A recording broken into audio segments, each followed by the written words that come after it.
విద్యుత్ కార్మికులకు ₹1,00,00,000 పైబడి ప్రమాద బీమా అందించడం దేశ చరిత్రలోనే ఒక రికార్డు అని డిప్యూటీ సీఎం బట్టి విక్రమార్క అన్నారు. ప్రజాభవన్లో ఎన్పీడీసీల పరిధిలో విధులు నిర్వహిస్తూ ప్రమాదవశాత్తు ప్రాణాలు కోల్పోయిన జోగు నరేష్ కుటుంబ సభ్యులకు ₹1,00,00,000 ప్రమాద బీమా చెక్కుతో పాటుగా విద్యుత్ శాఖలో నరేష్ శ్రీమతికి కారుణ్య నియామక ఉత్తర్వులు అందజేశారు. ప్రమాద బీమా, కారుణ్య నియామక పత్రం అందించడం ప్రభుత్వ ఆలోచనకు, కార్యాచరణకు, మానవీయ కోణానికి అద్దం పడుతుందన్నారు బట్టి విక్రమార్క. దేశ చరిత్రలో విద్యుత్ శాఖల్లో పనిచేసేటువంటి కార్మికుల భద్రత కోసం మొట్టమొదటిసారి ఇంత పెద్ద గతంలో జీవిత బీమాలు ఉన్నప్పుడు కూడా 5 లక్షల వరకు చేసి ఒకటేసారి ₹1,00,00,000 పైబడి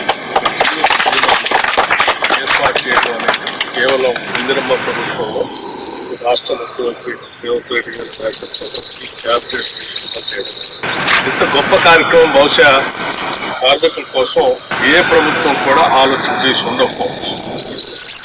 కార్మికుడు తను చేసే పని ప్రమాదకరమైనటువంటి పని అని తెలిసినప్పుడు కూడా గత ప్రభుత్వాలు ఎక్కువ కూడా దీనిపై దృష్టి సాధించారు.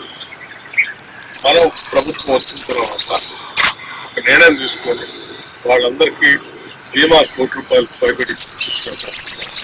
తిరిగి ఆ కుటుంబంలో కంపాషనేట్ అపాయింట్మెంట్ పేరు మీద వాళ్ళకి ఉద్యోగ అవకాశం కూడా వాళ్ళకి ఉద్యోగం కల్పిస్తూ కుటుంబ సభ్యులకి మళ్ళీ ప్రమాద బీమాతో మరణించినటువంటి కుటుంబానికి ఆర్థిక సహాయం వచ్చినట్టు చేయడం ఉంటుంది. ఈ రెండు చాలా గొప్ప విషయాలుగా నేను భావిస్తూ ఉన్నాను. దీన్ని ప్రభుత్వ ఆలోచనలు సంపూర్ణంగా ఎగ్జిక్యూట్ చేసి దీన్ని కార్యరూపంలో తీసుకొచ్చిన సీఎండీని కూడా నేను ప్రత్యేక ఎటు చూసినా పసుపు జెండాలు, పచ్చని తోరణాలు, అడుగడుగునా పండుగ వాతావరణం. ఎవరిని కదిలించినా ఉరకలెత్తే ఉత్సాహమే. టీడీపీ నాయకులు, కార్యకర్తలు పెద్ద పండుగగా భావించే మహానాడు ఇవాళ నుంచి కడప గడపలో అంగరంగ వైభవంగా ప్రారంభం కానుంది. పెద్ద ఎత్తున మహానాడు నిర్వహిస్తున్నామంటున్న టీడీపీ నేత చింతమనేని ప్రభాకర్తో మా ప్రతినిధి క్రాంతి ఫేస్ టు ఫేస్. కడపలో టీడీపీ మహానాడు ఎంతో ప్రతిష్టాత్మకంగా చేపట్టింది. దీనిలో భాగంగానే 3 రోజుల పాటు నిర్వహిస్తున్న ఈ మహానాడికి కొంత భోజనశాల అనేది కొంత ప్రత్యేకంగా ఉంటుంది. ప్రతిసారి కూడా మహానాడులో ఈ భోజనశాలకు సంబంధించి కొంత ప్రత్యేకత ఉంటుంది. ఏ ప్రాంతంలో పెడితే ఆ ప్రాంతానికి సంబంధించిన వంటకాలు కొంత ప్రత్యేకత సంతరించుకుంటే చెప్పుకోవచ్చు. ఈసారి కూడా మహానాడు కడపలో నిర్వహిస్తున్నారు. ఎంతో ప్రతిష్టాత్మకంగా 3 రోజుల పాటు నిర్వహిస్తున్న ఈ భోజనాలకి సంబంధించి ప్రస్తుతం మనతో పాటు మాట్లాడేందుకు దెందులూరు ఎమ్మెల్యే చింతమనేని ప్రభాకర్ ఉన్నారు. సార్, మొదటిసారి కడపలో నిర్వహిస్తున్నారు మహానాడుకి సంబంధించి ఏంటి ప్రత్యేకతలు? అదేవిధంగా మహానాడు అనగానే ఈ కూరలకి కావచ్చు, వంటలకి కావచ్చు కొంత ప్రత్యేకత ఉంటుంది. ఈసారి ఏంటి ఆ ప్రత్యేకతలకు సంబంధించి? ఇది కూటమి అధికారంలోకి వచ్చిన తర్వాత జరుగుతున్నటువంటి మహానాడు అంటే తెలుగుదేశం పార్టీకి ఒక పండగ లాంటిది. ఆ పండగ వాతావరణంలో జరుగుతుంది. 2 రాష్ట్రాల్లో నలుమూలల నుంచి కూడా కార్యకర్తలు, నాయకులు ఎంతో ఉత్సాహంగా మన మహానాడులో పాల్గొంటారు. వచ్చిన వాళ్ళకి మంచి ఆతిథ్యం ఇచ్చి పంపాలనేది పార్టీ యొక్క నిర్ణయం. పార్టీ నిర్ణయానికి అనుగుణంగానే ఏవైనా కార్యక్రమాలు జరుగుతూ ఉంటాయి. దానిలో భాగమే ఇవాళ తాపేశ్వరం కాజా పెట్టిన, మామూలుగా మరి మైసూర్ పాకం పెట్టినా, ఇంకోటి పెట్టినా, ఏం పెట్టినా, మామిడికాయ పచ్చడి పెట్టినా, చికెన్ పెట్టినా, మటన్ పెట్టినా అంతా పార్టీ నిర్ణయమే సుప్రీం. అయితే లక్షలాదిగా వస్తారు 3 రోజులకు సంబంధించి కూడా కార్యకర్తలు. ఎంత అంటే సుమారు ఏ అంచనాతో 3 రోజులకి సంబంధించిన ఇక్కడ నిర్వాహాలకు సంబంధించి ఏర్పాట్లు చేయటం? ముఖ్యంగా ఆఖరి రోజైతే పబ్లిక్ మీటింగ్కి 5 లక్షల మంది జనాభా వస్తారని అంచనా వేస్తున్నాం. ఈ మిగిలినటువంటి 2 రోజులు కూడా బ్రహ్మాండంగా పార్టీ ప్రతినిధుల యొక్క సమావేశమే కాబట్టి ఓన్లీ ప్రతినిధులు అటెండెన్సే ఉంటుంది.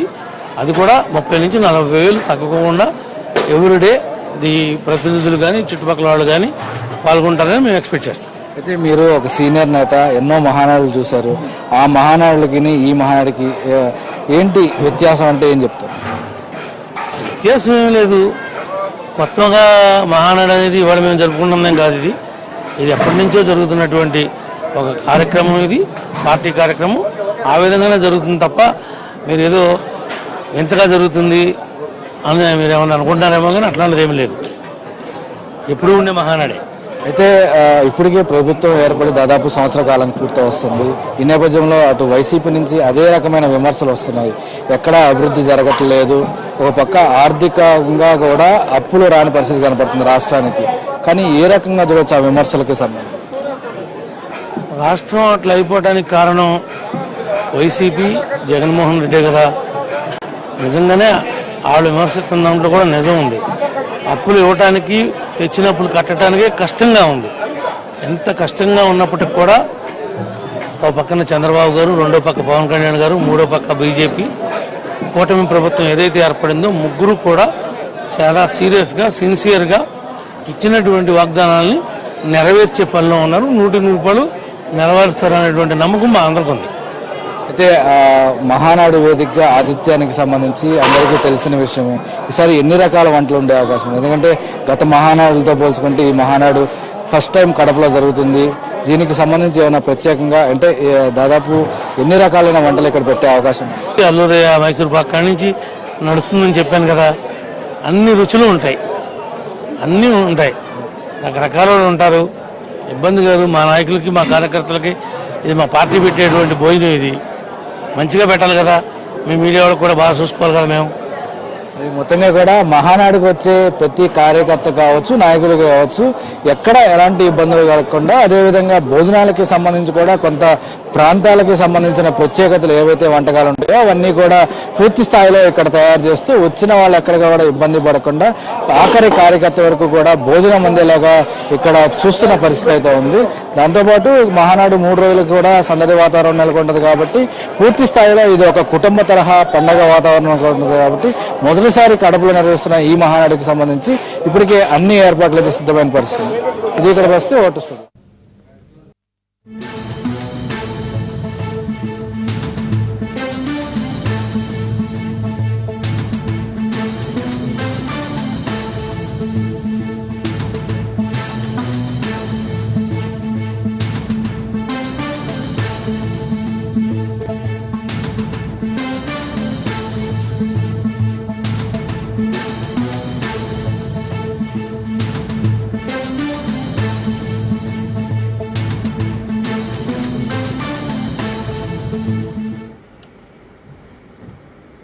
టీడీపీ నాయకులు, కార్యకర్తలు పెద్ద పండుగగా భావించే మహానాడు ఇవాళ నుంచి గడపలో అంగరంగ వైభవంగా ప్రారంభం కానుంది. 2024 ఎన్నికల్లో పార్టీ ఘన విజయం తర్వాత జరుగుతున్న తొలి మహానాడును 3 రోజుల పాటు నా బూతో అన్న రైతులు నిర్వహించేందుకు ఏర్పాట్లు పూర్తయ్యాయి.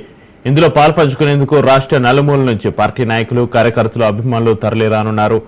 3వ రోజు గురువారం జరిగే బహిరంగ సభకు సుమారు 5 లక్షల మంది హాజరవుతారని పార్టీ నాయకులు ఒకవైపు అంచనా వేస్తున్నారు. చిరుజల్లులు పడుతున్న నేపథ్యంలో ఒకవేళ వర్షం పడితే మహానాడు నిర్వహణకు ఎదురయ్యే ఇబ్బందులను దృష్టిలో ఉంచుకుని తగిన ఏర్పాట్లు కూడా చేస్తున్నారు.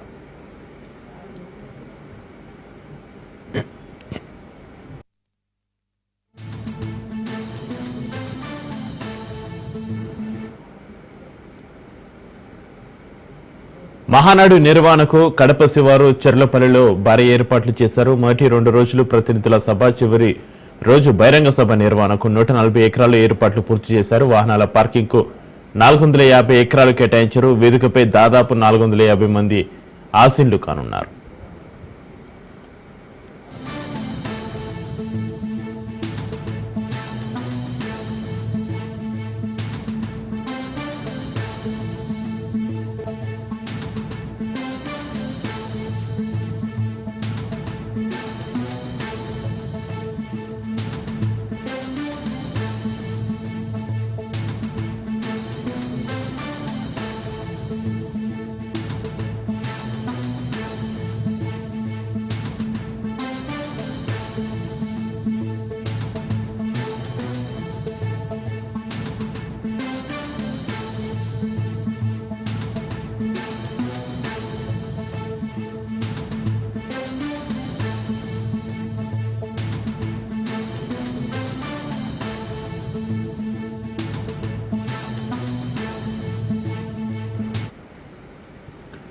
ఇక ముఖ్యమైన అంశాలపై తీర్మానాలు ప్రవేశపెట్టడం, వాటిపై చర్చించడం, ఆమోదించడం సాధారణంగా మహానాడులో జరిగే ప్రక్రియ.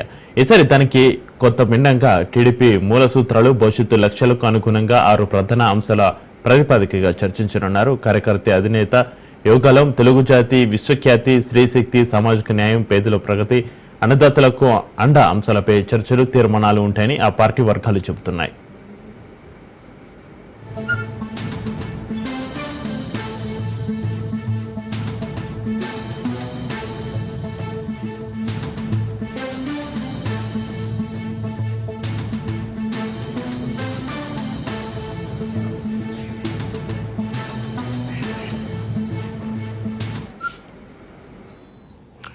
టీడీపీ మహానాడుకు సర్వం సిద్ధమైంది. 3 రోజుల పాటు అట్టహాసంగా టీడీపీ మహానాడు నిర్వహించనున్నారు. ఇవాటి నుంచి 3 రోజుల పాటు జరగనుంది. కడపలో సభ వేదికగా సిద్ధమైంది. 6 ప్రధాన అంశాల ప్రతిపాదికగా చర్చలు, తీర్మానాలు చేరున్నారు. ఈ సందర్భంగా చివరి రోజు 5 లక్షల మందితో బహిరంగ సభ నిర్వహిస్తున్నామని అంటున్న టీడీపీ సీనియర్ నేత వర్ల రామయ్యతో మా ప్రతినిధి క్రాంతి ఫేస్ టు ఫేస్. నిర్వహించేందుకు మొదటిసారి టీడీపీని సిద్ధమైంది. అయితే ఇప్పటికే దానికి సంబంధించిన ఏర్పాట్లు అయితే పూర్తి చేశారు. మనతో పాటు ప్రస్తుతం టీడీపీ పొలిట్ బ్యూరో సభ్యులు సీనియర్ నేత వర్లారామయ్య ఉన్నారు. సార్, మొదటిసారి కడపలో టీడీపీ మహానాడు నిర్వహిస్తుంది. ఎలా ఉండబోతుంది? దీనికి సంబంధించి మహానాడులో ఎలాంటి తీర్మానాలు ప్రవేశపెట్టబోతుంది? చూస్తున్నారు కదా, ఈ సందడంతా చూస్తున్నారు కదా. కడప, రాయలసీమ ప్రాంతంలో తిరుపతిలో పెట్టాము. తర్వాత కడపలో మహానాడు పెట్టాలనుకున్నాం.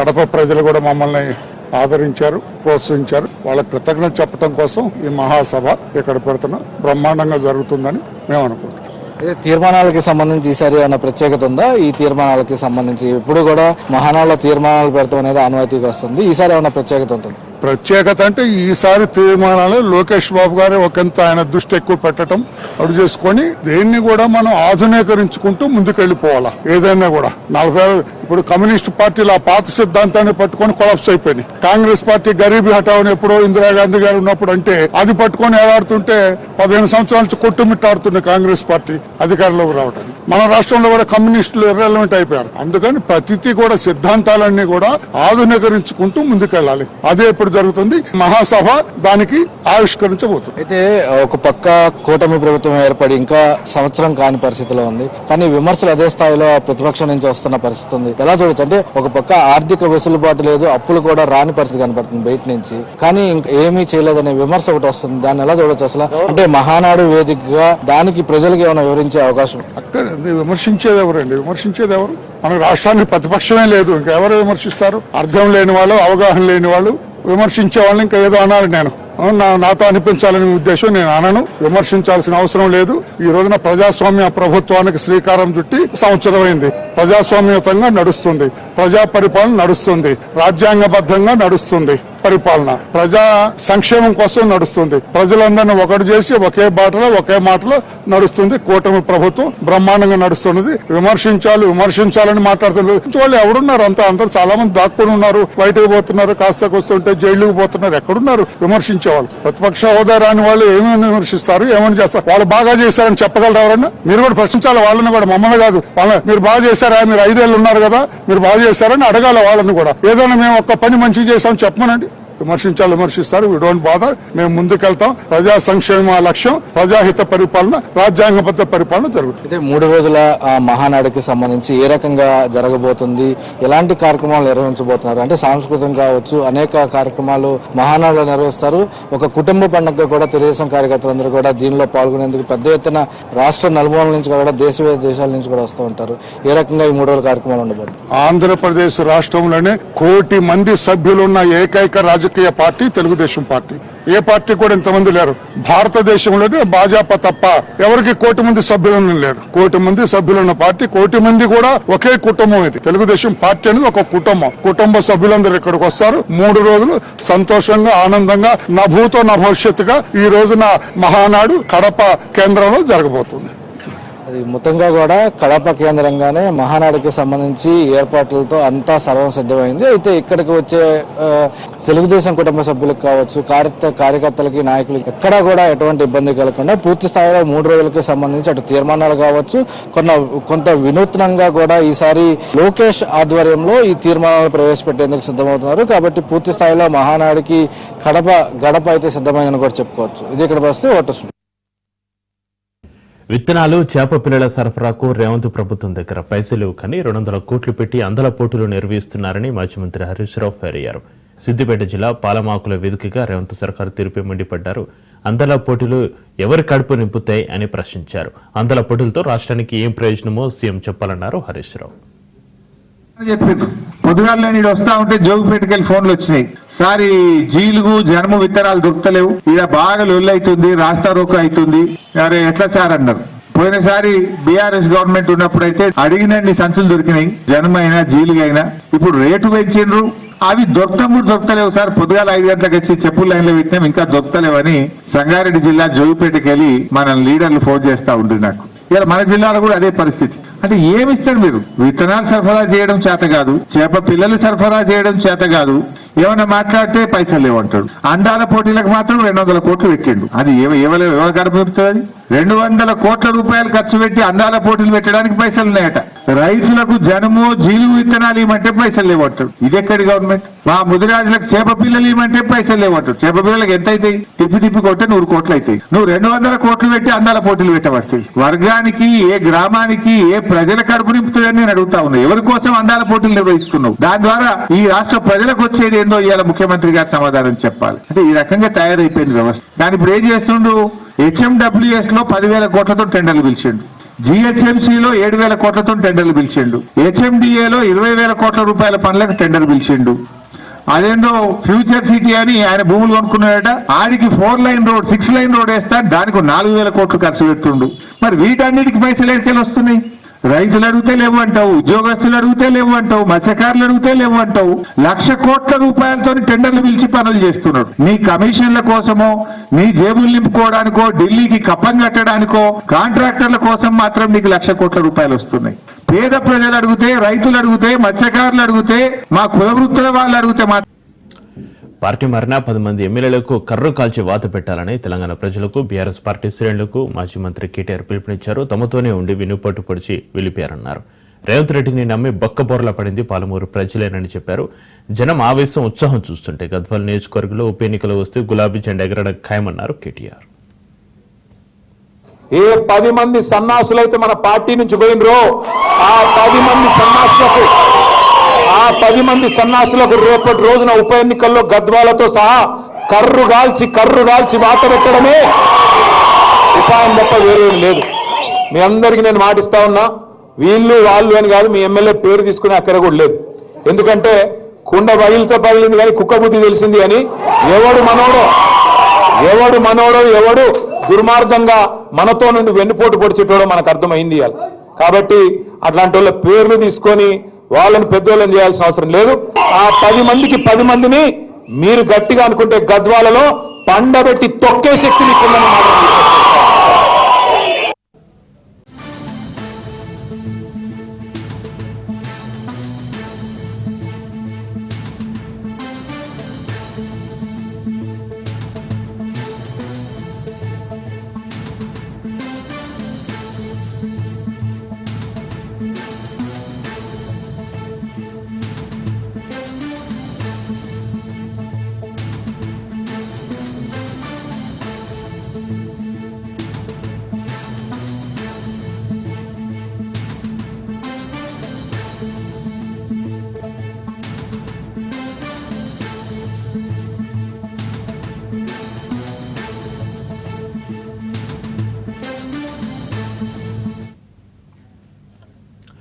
మాజీ మంత్రి కేటీఆర్ కు ఏసీబీ నోటీసులు జారీ చేసింది. ఫార్ములా ఈ కారు రేసు కేసులో నోటీసులు అందించింది. రేపు విచారణకు హాజరు కావాలని నోటీసులో పేర్కొంది. ఈ క్రమంలో ఏసీబీ తనకు నోటీసులు జారీ చేస్తున్న విషయాన్ని కేటీఆర్ ఎక్స్ లో ట్వీట్ చేశారు. ఫార్ములా ఈ కేసులో రేపు విచారణకు హాజరు కావాలని ఏసీబీ నాకు నోటీసు ఇచ్చింది. చట్టాన్ని గౌరవించే పౌరుడిగా కేసు పూర్తిగా రాజకీయ వేధింపు అయినప్పటికీ ఖచ్చితంగా ఏజెన్సీలతో సహకరిస్తానన్నారు కేటీఆర్.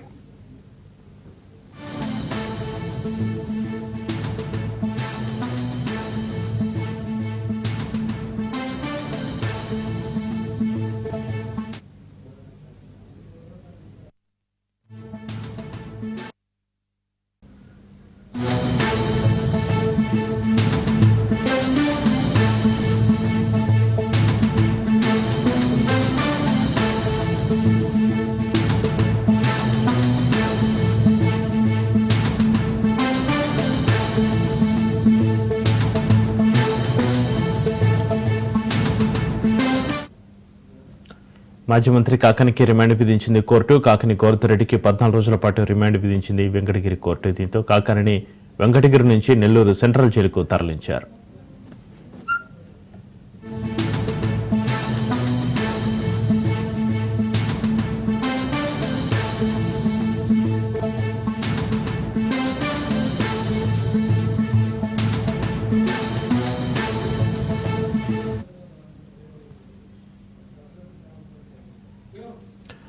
మొదట స్థానిక పిహెచ్సిలో వైద్య పరీక్షలు పూర్తి చేశారు. అంతకుముందు పోలీసు ట్రైనింగ్ సెంటర్లో కాకాని విచారించారు పోలీసులు. ఆదివారం కేరళలో కాకాని గోవర్ధన్రెడ్డిని అరెస్ట్ చేసిన పోలీసులు సోమవారం నెల్లూరుకు తరలించారు. కాగా అక్రమ మైనింగ్ కేసులో A4గా ఉన్నారు కాకాని. 2 నెలలుగా పరారులో ఉన్న కాకాని గోవర్ధన్రెడ్డిని ఎట్టకేలకు పోలీసులు అదుపులోకి తీసుకున్నారు.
తెలంగాణ కేబినెట్ విస్తరణకు తాత్కాలిక బ్రేక్ పడింది. ఈ నెల 30న మరోసారి ఏఐసీసీ పెద్దలతో తెలంగాణ కాంగ్రెస్ నేతలు భేటీ కానున్నారు. ఏఐసీసీ పెద్దలతో టీకాంగ్ నేతలు సమావేశం కానున్నారు. ఇక ఖర్గే ఢిల్లీలో లేకపోవడంతో టీపీసీసీ కార్యవర్గ నిర్ణయం వాయిదా పడింది.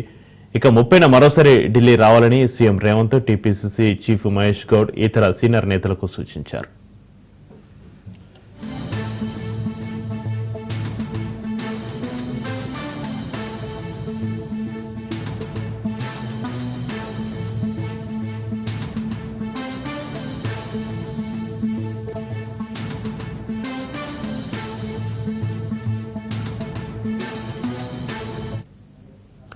ఇక మరోవైపు ఇప్పటికే 2 నెలల క్రితం మంత్రివర్గ విస్తరణపై కేసీ వేణుగోపాల్, రాహుల్ గాంధీ, ఖర్గేతో రాష్ట్ర నేతలు పలు దఫలుగా సమావేశమయ్యారు. మంత్రి పదవులపై సుదర్శన్ రెడ్డి, ఆది శ్రీనివాస్, శ్రీహరి ముద్రాజ్, రాజగోపాల్ రెడ్డి, వివేక్ వెంకటస్వామి ఆశ పెట్టుకున్నారు. ఈసారి అవకాశం కల్పించాలని మల్రెడ్డి రంగారెడ్డి ఇప్పటికే సీఎంకు విన్నవించారు. పీసీసీ కార్యవర్గంలో సామాజిక సమీకరణాలకు పెద్దపీట వేయనున్నారు.